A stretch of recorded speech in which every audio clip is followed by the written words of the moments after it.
of them have boobies out. I'm just saying. It's my favorite festival. I come there as many years as I can, unless I'm directing a movie, and it's incredible. And not only that, but this year I came to it, and I've been directing a lot of movies here in Louisville, believe it or not, because there's a state tax credit and incentives for production companies to come here and make movies. And the timing was so unbelievable because the festival was happening a weekend in June, early June, and they wanted me to start prep on a movie here on Monday.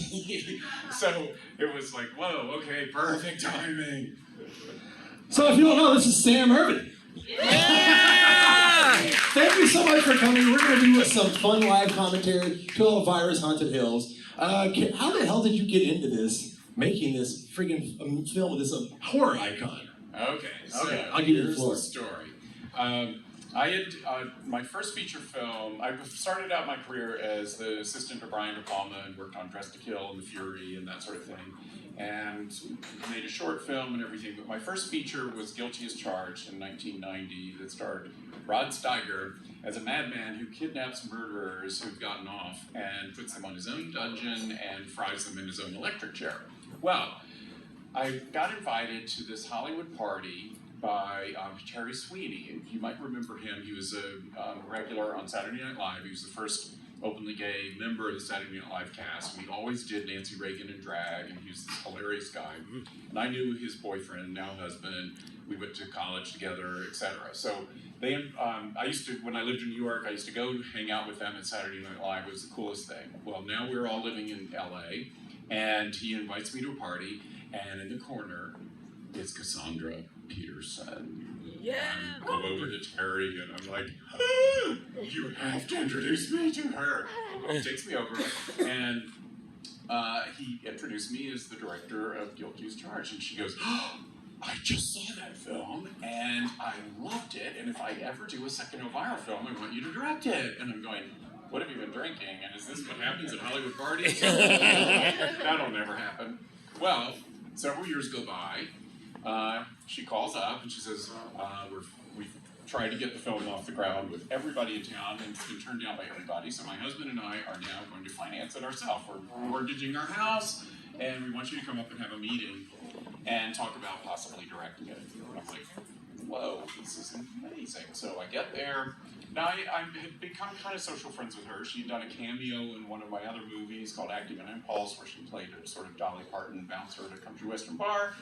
And I'd gone to the taping of her Elvira show pilot that didn't get off the ground. That Sabrina the Teenage Witch stole everything about that show and did get off the ground, and we've never forgiven them for it. But anyway, she apparently didn't fully grasp how much of a Vincent Price, Roger Corman, Edgar Allan Poe fan I was, because she hands me the script, Elvira's Haunted Hills, and she said, this is a spoof of those movies, and, are you familiar with those? And I said, darling,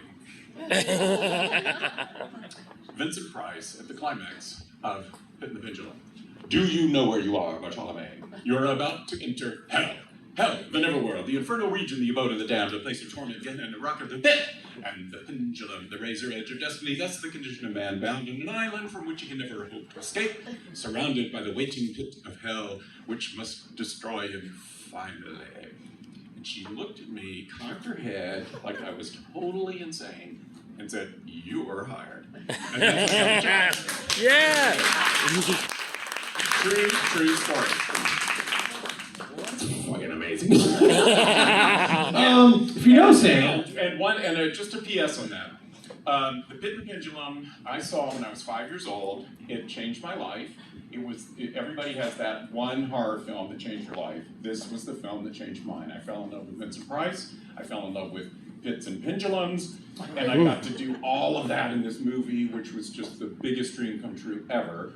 And I also became good friends with Vincent Price. Now, Cassandra, on her own independent track, her seminal film that got her interested in horror was House on Haunted Hill when she was a kid. And she, from then on, had to see every Vincent Price movie.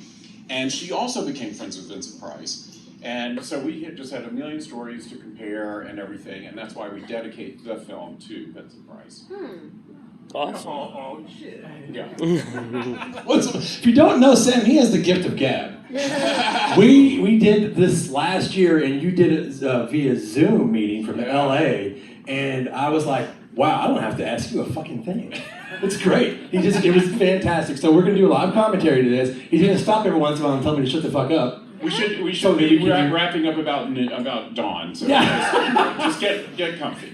So that we can hear all the fantastic one-liners and things like that. So we'll get to that. But what do you have for the Elvira costume winners this evening? The first top 3, that is. Okay, hold on. I'll keep you all entertained. I've got guess. Okay. So each of our there's going to be top 3 because 1 just isn't enough. So the winners are going to get. Okay, they're going to get a Blu-ray of Elvira's Haunted Hills. Yeah. They are going to get a copy of The Dark Side magazine that contains my cover interview with Elvira. This was from last October, and it just so happened to win the Rondo Award for Best Interview of the Year. And just coincidentally, the Rondo Awards are given out at Wonderfest. Yeah. World famous, and who knows, they're right here in our backyard. Yes. And the third prize, or the third thing we're giving to each of the winners, is a book that I wrote during the pandemic called Sam's Toilet Paper Caper. It's a spoof of those little golden books we had as kids, all about my trials and tribulations of trying to find toilet paper during the toilet paper crisis. And it's it's all illustrated like a little kid's book, but it has all sorts of movie references from Carrie to Julie Newmar to Sound of Music to Good, the Bad, and the Ugly. It's got everything in here.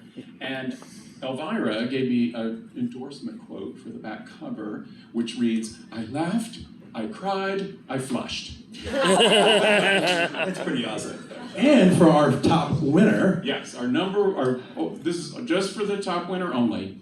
we have an autographed canvas print by my friend Joel, who actually did the Blu-ray cover for the new cover of the Blu-ray cover. And he signed it for us. We'll have Sam also autograph it, and this goes to our top winner this evening. Yeah. I'll follow you. All right, see you two down there. Let's get this thing going. Thank you guys for coming out. Yeah.